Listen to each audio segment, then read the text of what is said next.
Na mtazamaji, bila shaka utakuwa unafahamu kwamba hapa town bwana, kuna hii track ambayo inakwenda kwa jina la Kende au Mapembe, ambayo ikaja kufanyiwa remix na Chino Wanaman. Bwana, hiyo ni ngoma ambayo imetengenezwa na mwanadada ambaye anafahamika kwa jina la Halima, ambapo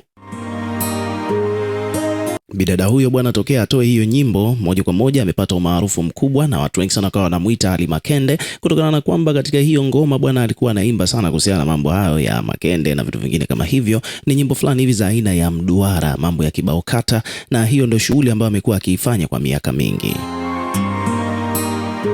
Lakini kubwa zaidi ni kwamba baada ya kutoa nyimbo hiyo ya Makende bwana, ni kwamba watu wengi sana walitokea kuipenda, watu wengi sana walivutiwa nayo, mpaka Diamond naye pia alijiposti katika ukurasa wake wa Instagram akiwa anaimba wimbo huo, kitu ambacho ikafanya nyimbo hiyo ikapata umaarufu zaidi, na mwisho wa siku Chino Wanaman akaona ni fursa na akaamua kufanya naye remix. Baada ya Chino Wanaman bwana kufanya remix na mwanadada huyu Halima, moja kwa moja bwana akawa amekuwa solidified kabisa katika industry ya muziki wa Bongo Flava, na watu wengi sana wakawa wanamfahamu na kumfuatilia. Lakini kikubwa zaidi kwa upande wake yeye, umaarufu huo umempelekea yeye pia kupata riziki, kupata kipato, na ikapelekea akawa anafanya show mikoani ndani ya Tanzania. Akawa anaonekana kupitia page zake za mitandao ya kijamii akiwa anasafiri kutoka sehemu moja kwenda nyingine, na akiwa anasafiri bwana ni kwa ajili tu ya kwenda kuperform, kufanya show kutokana na fan base ambayo yuko nayo.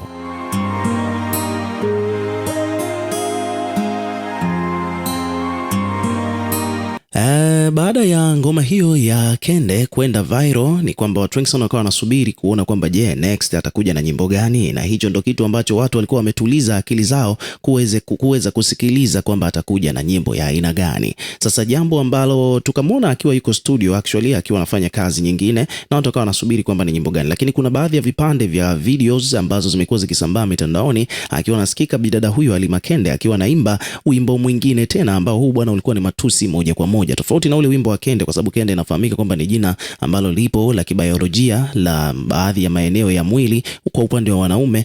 Bwana ni kibiolojia, ni jina kabisa, kwa hiyo sio kwamba unaweza kuliclassify kwamba ni tusi moja kwa moja. Kwa hiyo ndio maana hata Baraza la Sanaa la Taifa halikuingilia kati kuhusiana na hiyo issue ya huyu bidada kuimba kuhusiana na Kende.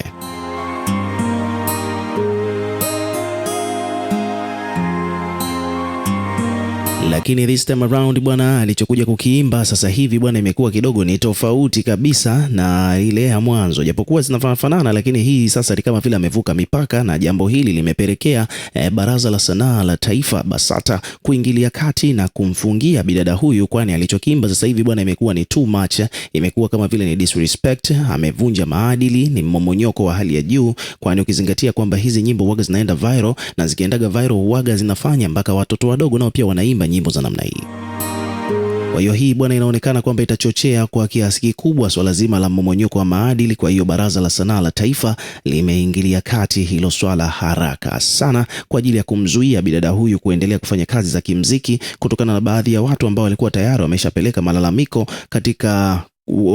malalamiko kwa kiongozi, unamzungumzia hapa Waziri Gwajima Dorothy, kutokana na kitu ambacho kimekuwa kikiendelea kutoka kwa bidada huyu ambaye anafahamika kwa jina la Halima.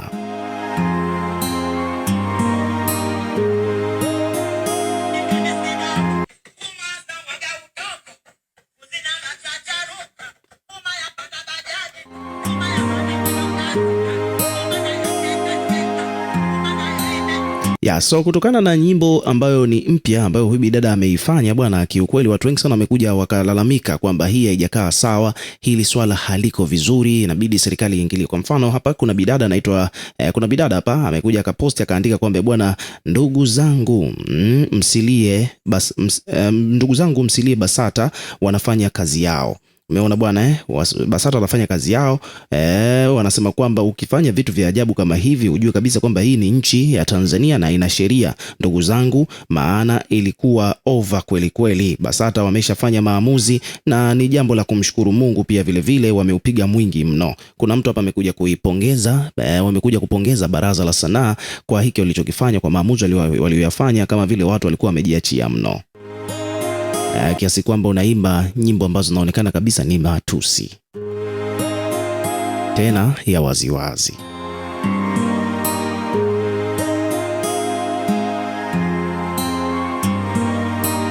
So moja kwa moja ni kwamba habari ambazo tulizozipokea kuhusiana na maamuzi ambayo yalikuwa yametolewa ni kwamba Bi Khadija wa kibao kata amefungiwa kufanya mziki, na taarifa kamili inasema kwamba Baraza la Sanaa la Taifa BASATA limeamua kumfungia msanii Halima Haji maarufu kama Halima kibao kata kujihusisha na shughuli za mziki kwa kipindi cha miaka mitatu kuanzia Machi tarehe 21 mwaka huu 2026 kufuatia kile kilichoelezwa kuwa ni ukiukwaji wa maadili kupitia maudhui ya video ya mziki yaliyosambaa.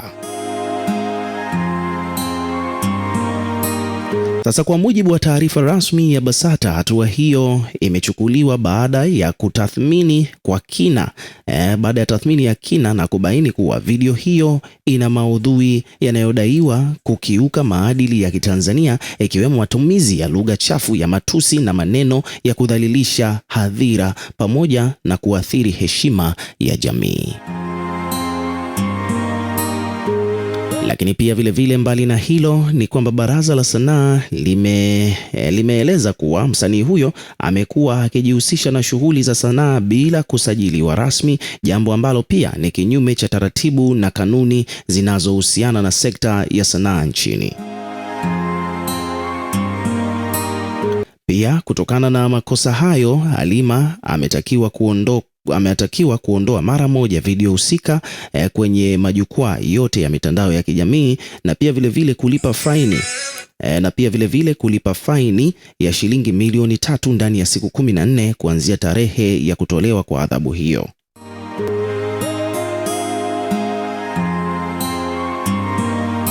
Bila kusahau kwamba BASATA inawakumbusha wasanii wote kuzingatia sheria, kanuni na miongozo ya maadili katika uzalishaji na usambazaji wa kazi za sanaa, ikisisitiza kuwa sanaa ni ajira na pia vile ni biashara na nyenzo muhimu ya maendeleo ya jamii.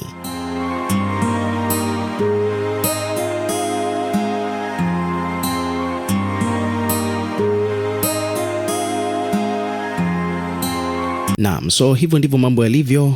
Ni kwamba BASATA imeamua kumfungia mwanadada huyu kwa muda wa miaka mitatu, lakini pia vile ametakiwa kulipa faini ya shilingi milioni 3 za Kitanzania kutokana na kitu ambacho amekifanya.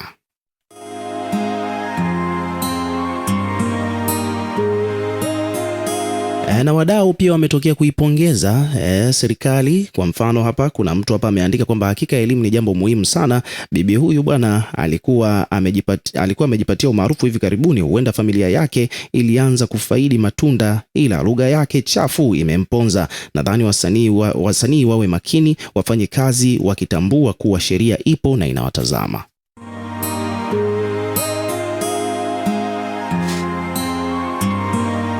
So hivyo ndivyo mambo yalivyo. Ukiwa kama mdau, na wewe pia tuwekee maoni yako katika comment section, tutakuwa tukisoma na kureplay kila comment, na pia hakikisha una subscribe kwa ajili ya kupata update zaidi.